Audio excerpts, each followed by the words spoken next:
Let's talk about The Cuphead Show. Season 3 has just dropped on Netflix and I've once again returned to the wacky animated world of cups and villains to share my own personal thoughts and feelings on it. This does of course mean that there will be major spoilers ahead, as I'm going to be recapping key plot details, so you have been warned. So far with The Cuphead Show, I thought Season 1 was overall pretty good, with some improvements needed, improvements which I think Season 2 delivered a lot of, but now honestly, with Season 3, I think this was a step backwards. The show's animation style and overall aesthetic are things that remain the same here, my views haven't changed, I like them. But the core issue I have with Season 3 is its repetitive nature regarding the character choices, and by that I mean there's way too much devil here. Now, referring back to Season 1, I thought I'd like to see a little bit more of the devil as he is the main Cuphead villain, but what we got in Season 3 was overkill. I do quite like the devil character with how he's been portrayed by Luke Millington Drake, but the thing that really is starting to bug me about the devil is how all over the place that character actually is. The core point of the devil is he wants to claim Cuphead and Mugman, slap him in hell and have their souls, and in a couple episodes of the show so far, that's been the case, including the Season 3 opener, The Devil's Revenge, continuing on from the Season 2 finale, where Mugman has been imprisoned in hell and Cuphead has to rescue him. All that's fine and dandy, and in character for the devil. But in Season 3, there are so many times where Cuphead and the devil bump into each other, and the devil doesn't do anything. The point I started to notice this was in the episode Cup Staged, where they both compete for the role of Cup Rogers in one of Sally's stage plays.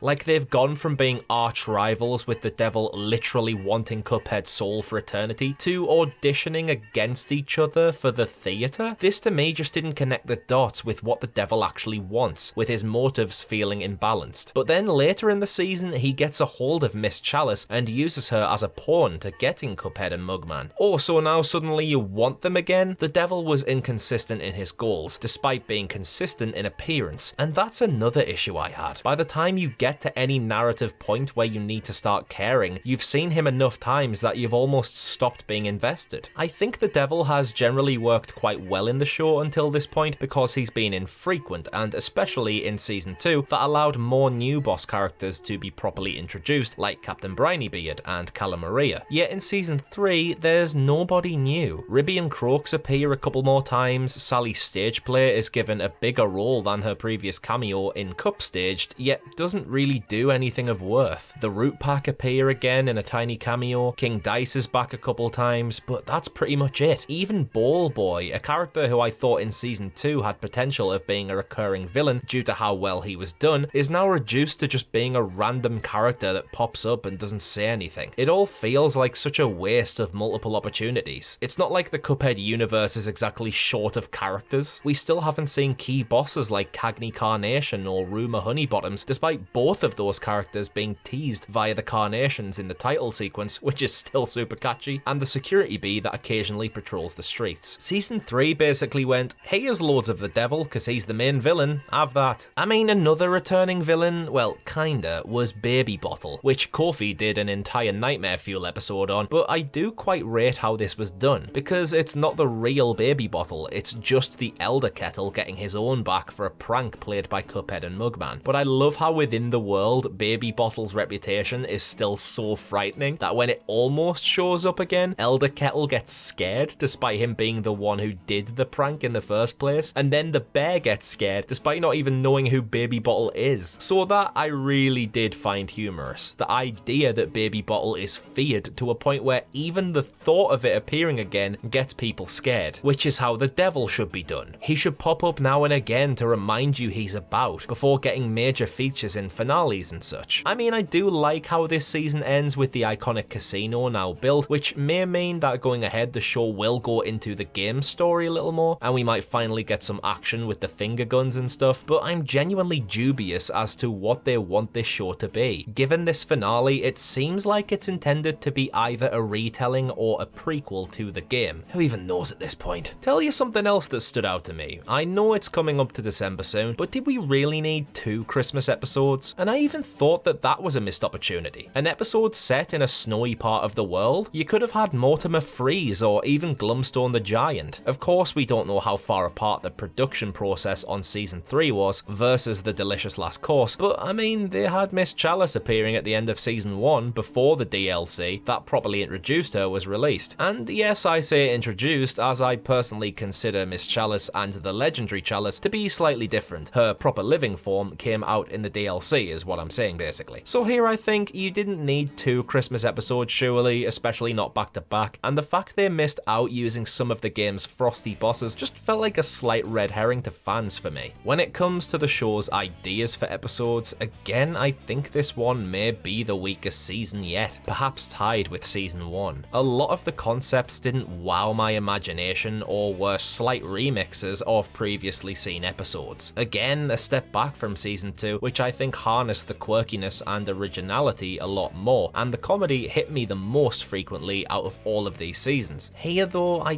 think it might be the devil issue again. See, in season 2 you had the ocean themed episodes with Brineybeard and Maria that gave us a nice location switch. In season 3, so much of it is just spent in the city or in hell that it didn't fully capture the scope of the world like we've seen before. If I were to pick a favourite episode, I do think that purely for the punchline, I've gotta say the baby bottle episode, Don't Answer the Door, was my highlight here. I do also quite enjoy Dance with Danger as we got some nice backstory on Chalice, how she got her powers, and what her relationship with the devil actually is. So that was nice, and I think actually in general, if season 3 has anything going for it, it might be the strongest season in terms of overall character development, with the exception of the devil's inconsistencies of course. As for my least favourite episode, not for being bad, just for not having much to say about them, I'd lean towards something like Roadkill or Special Delivery. They were just a bit bland and didn't stick out to me much. And that's a real shame because so many episodes before I've gone, oh yeah, that's a really cool concept. Something that's stuck in my mind and I'm able to talk about it a lot later. Just coming away from season 3, there's little there that makes me go, yep,